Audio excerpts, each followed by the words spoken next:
Good morning po mga ma'am, mga sir. Makikita nyo po at ngayon sa ating presentation ang IMG 6 Step to Financial Security. Number 1, 2, 3, 4, 5, 6. Bali po prerequisite po yan mga sir, mga ma'am. Simula po tayo sa number 1. Kapag nagawa po natin ang number 1, pwede na po tayo mag-proceed sa number 2, number 3, number 4, number 5, hanggang sa number 6. So, simulan na po natin. Number 1 po, increase cash flow. Alam naman po natin na tayo po lahat ay meron pong 24 oras sa loob ng 7 araw. Ano po? Bali po meron po tayong 6 days para magtrabaho. Bakit po meron pong mayayaman at meron pong mahihirap? Meron po kasi silang mga sikreto kung paano nila minamanage yung kanila pong mga kaperahan. So, number 1 po, increase cash flow. Kung kaya po natin, earn additional income para po madagdagan natin yung ating pangangailangan. Kung meron man po tayong mga bakanting oras, wag na po natin sayangin to, earn additional income. And then, sa simple po ay manage expenses. Kung makapag-earn po tayo ng additional income, i-manage po natin to. Gamitin po natin yung na mag-budget, sabihin po natin, ilista natin, o gumamit po tayo ng mga folder, ng mga sobre para malaman natin kung saan pupunta po yung pera. O kung hindi naman, kung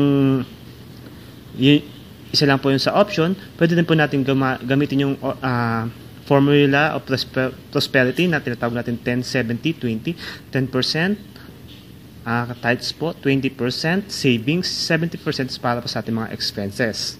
So, pag nagawa na po natin na increase yung cash flow natin, nagawa na po natin i-manage, nagawa na po natin i-budget, nagawa na po natin pag-ibahin yung mga needs sa wants, pwede na po tayo mag-proceed sa number 2, which is manage debt. Consolidate debt control. Kumbaga po kung pwede nating pag-isahin lahat ng utang, gawin po natin, and then eliminate debt. Bayaran po natin unti-unti. Nang sa ganun po, makaproceed po tayo sa number 3. So, sa number 2 po, tandaan po natin na ang utang po, ikaw man ang nagpautang o ikaw ang umutang, napakahirap po. Kung ikaw ang umutang, ang hirap magbayad, may 20% kang interest na babayaran. Kung ikaw naman ang magpautang, ang hirap pong maningil. So, number 3 na po tayo. 1, 2, 3, create emergency fund. Mga kapatid, tayo po ay kailangan gumawa ng ating emergency fund. Para po saan? To prepare for medical emergencies. Alam naman po natin na tayo po lahat ay tatanda. Ang oras po ay tumatakbo kahit hindi natin habulin. So, kailangan po natin ng emergency fund para po sa ating medical emergencies. Kung pwede po, save 3 months income para po sa ating medical. And then, pagkatapos po nun, pwede po tayo sa number 4, ensure proper protection. Number 4 po, ensure proper protection, protect against loss of income, protect family assets. Bakit po protect against loss of income?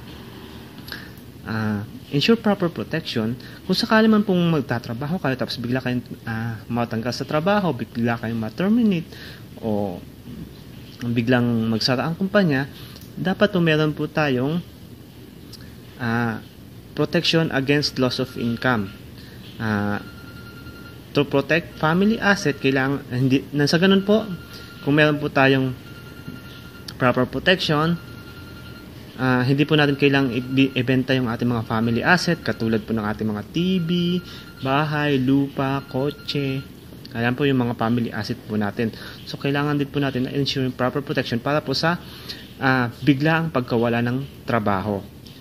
Number 3 po, tatandaan natin, para po sa medical emergencies natin. Number 4 po, ito po yung biglaang pagkawala ng trabaho. Okay? Tatandaan din po natin na ito pong 4 at saka 4, 5, yung pong number 4 ay ito po yung sinatawag nating short-term savings. Ano po yung short-term savings. Yun po yung tinatawag natin pag iipon po ng pera para ma-protect po natin against loss of income. Kailangan po meron din po tayong pera saan? Meron po tayong pera sa bangko. Inuulit ko po, pera po sa bangko, hindi po pera sa tao. Bakit po pera sa bangko? Kasi po ang pera mo kapag ay inipon mo sa tao, hindi po nagiging savings ang tawag doon. Yun po ay napupunta sa category number 2, which is utang. Ang nangyayari po niyan kapag nagkaroon po ng emergency o nawalan tayo ng income, kapag sa tao tayo nag-ipon, sisingilin po natin, ibig sabihin po, nagiging utang yon na nagiging number 2 yon at hindi yun pumapasok sa number 4. So, ulit po natin, dapat po sa bangko po tayo mag-iipon. And then, bago po tayo pumunta sa number 5, tatandaan po natin na ang ating po kinikitang pera ay hahatiin po natin sa yung pong para po sa savings natin ay hatiin po natin sa dalawang hati. Kumbaga sa 4 and 5 po. Isa pong short term, saka po isa pong short term at saka po isang long term. Okay. Build long-term savings. Kung pwede po sana, yung pong 30% ng ating savings ay mapunta sa bangko at 70% din po noon ay mapunta po sa ating long-term savings. Bakit po? Sapagkat pag nag-build po tayo ng long-term savings, ma-outface natin yung inflation, malalaban,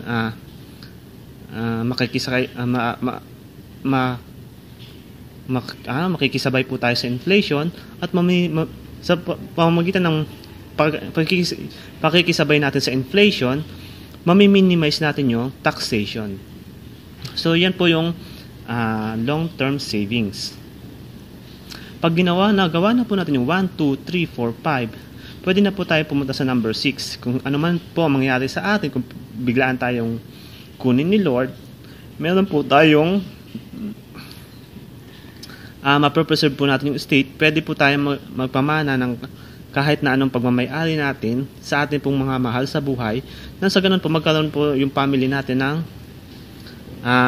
privacy. Tandaan po natin, kung hindi po natin ginawa to, wala po tayong pwedeng ipamana sa atin pong family. So, mga kapatid, preserve your estate. Number 6, help probate costs and maintain privacy. Yung legacy mo, yung legend mo, dapat po ingatan po natin. Ito po, tatandaan po natin ulit, bilang buod po, ano po, sa number 2 po, utang. Tatandaan po natin, kahit na anong gawin natin, wala pong taong yumaman sa utang, wala pong taong umasenso sa utang. So, iwasan po natin to. Number 4 po, yung pag-iipon po sa bangko. Wala rin pong naghirap sa pag-iipon sa bangko.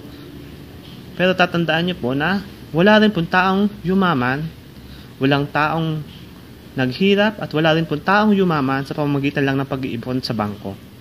Kalimitan po ng mga kilala natin na businessman ay saan po kumita? Dito po sa number 5. Sa pagbibuild po ng long-term savings.